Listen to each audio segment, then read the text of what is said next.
ग्वालियर में नीट समेत विभिन्न प्रतियोगी परीक्षाओं में लगातार सामने आ रहे पेपर लीक के विरोध में भारतीय युवा कांग्रेस सड़कों पर उतर आई। छात्रों की गूंज अभियान के तहत घास मंडी चौराहे से किला गेट तक मशाल जुलूस निकाला गया।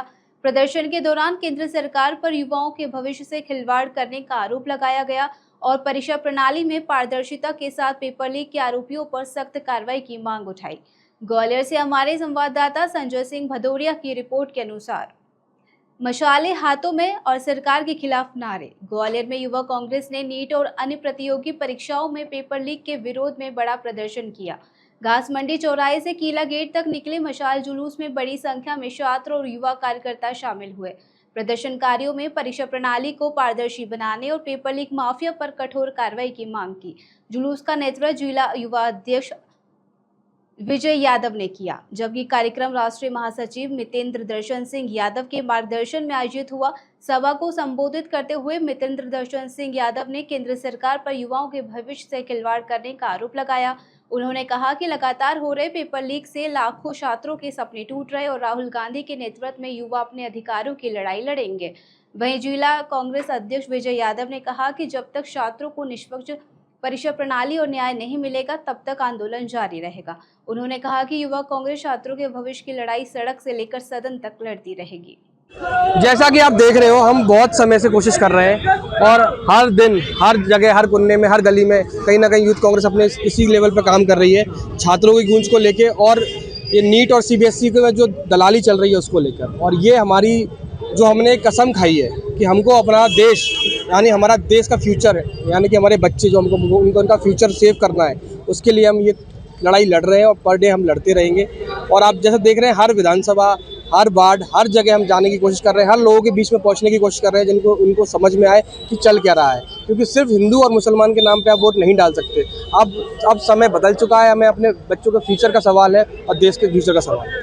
क्या संदेश देना चाहोगे आप लोग? जी सॉरी, इस प्रोग्राम का उद्देश्य क्या है? इस प्रोग्राम का उद्देश्य यही है कि धर्मेंद्र प्रधान को इस्तीफा देना होगा और जो भ्रष्टाचार चल रहा है हर बोर्ड में, जैसे सीबीएसई हो या नीट हो या एसएससी हो पीआरसी हो, पर डे कोई ना कोई पेपर लीक हो रहा है। सिर्फ उसके विषय में हम प्रोग्राम कर रहे हैं और हमेशा करते हैं। छात्रों की गूंज का आयोजन आपने देखा है 1 जुलाई से लगातार इस शहर में चल रहा है। लाइब्रेरी हो, कोचिंग हो, मशाल जुलूस हो, रैपर्स के प्रोग्राम हो। कल हमारा एक बहुत ही अद्भुत कवि सम्मेलन होने जा रहा है तानसेन मकबरे के सामने।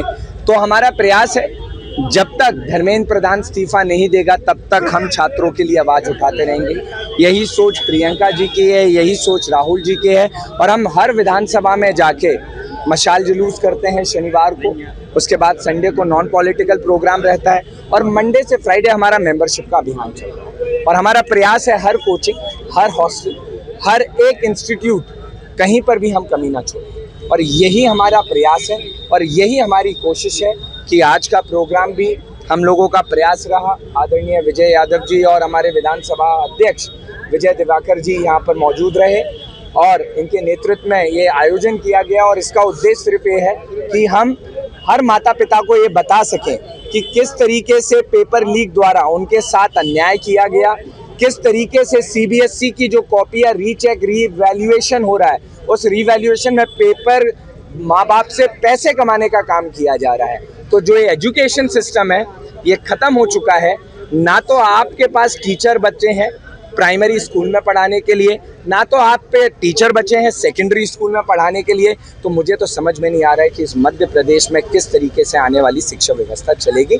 शिक्षा माफिया के हाथ में मध्य प्रदेश के मुख्यमंत्री जी हों और यहाँ के शिक्षा मंत्री हों, उन्होंने बेच दिया है पूरा एजुकेशन। चुनाव पर क्या कहना आपका? जिस तरह के हालात देखिए सामने दिख रहा है कि आप पहले कहते थे कि कांग्रेस में गुटबाजी, ये मीडिया सवाल करती थी। आज मैं आपसे कहना चाहता हूं कि भाजपा क्या कर रही है वही आपको देखने को मिल रहा है। और सबसे बड़ी बात, प्रशासन क्या कर रहा है। अगर हम आंदोलन कर देते हैं तो 144 और वहां रात भर से आंदोलन हो रहे हैं तो कोई गिरफ्तारी नहीं। तो ये मैं कहना चाहता हूं आप लोगों के माध्यम से, इसका मतलब ये लोग बराबर से सिस्टम नहीं चलाते हैं और बराबर से इंसाफ नहीं देते हैं। तो इसका मतलब सब मिले हुए हैं आपस में। ऐसे ही तमाम अपडेट के साथ देखते रहिए खबर नेशन। खबर नेशन के यूट्यूब चैनल को लाइक, सब्सक्राइब और शेयर करें।